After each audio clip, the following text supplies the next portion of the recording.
Сәлем достар, қалдарыңыз қалай? Менің каналыма тіркеліп, каналымның дамуына өз үлестеріңізді қосып жіберсеңіздер, барлықтарыңызға рахмет.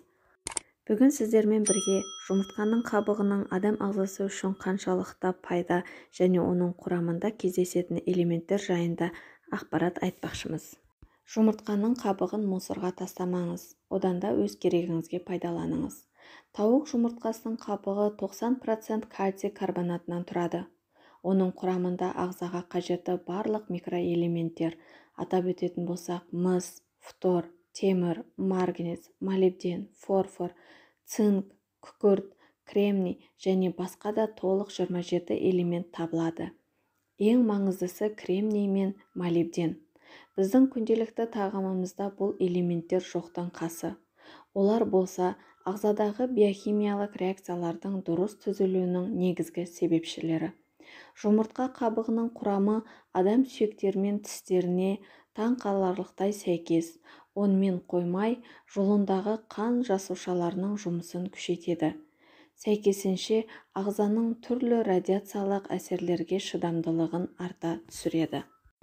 Ал жұмыртқа қабығының адамның тісі мен сүйегіне сәйкес келетінін Канада, ақш және Венгрия ғалымдары зерттеулер нәтижесінде дәлелдеген. Жұмыртқа қабығының ұнтағын жүкті әйелдер, балалар және ересектер кальций жетіспеген жағдайда қолданады. Мұндай ұнтақты үнемі қолданған жағдайда қан қысымы мен жүрек қағысының жұмысы жақсарады. Зиянды холестерин деңгейі азаяды. Зат алмасу процесі қалпына келеді. Қалқанша безі ауруларының алдын алады. Гастрит жазылады. Қан тазарады. Балалардағы рахит пен анемияның алдын алады. Аллергия емделеді. Шаш пен тырнақ қатаяды. Безеу шықпайды. Жүйке жүйесінің қызметі жақсарады.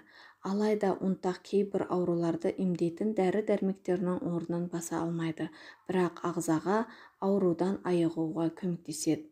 Мамандардың айтуынша, жұмыртқа қабығының ұнтағын әзірлеуде тек үй тауықтарының жұмыртқасын пайдаланған жөн.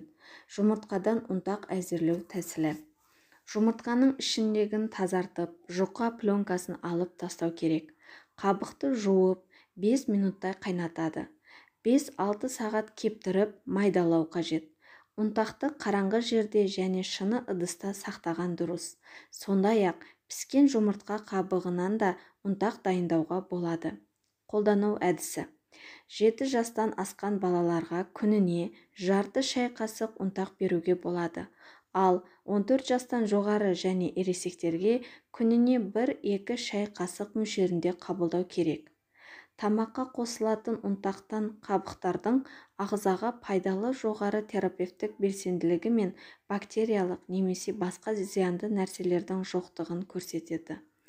Үйрек немесе қаз жұмыртқаларының ондай қасиеті жоқ, бірақ жастан бастап сәбилерге берудің пайдасы айтарлықтай.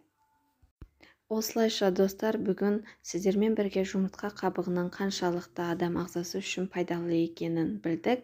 Каналыма тіркеліп, лайк басып, қолдау көрсетулеріңізді ұмытпаңыздар. Менімен бірге соңына дейін болғандарыңызға көп рахмет. Сау болыңыздар, дендеріңіз сау болсын, ауырмаңыздар, жүз жасаңыздар.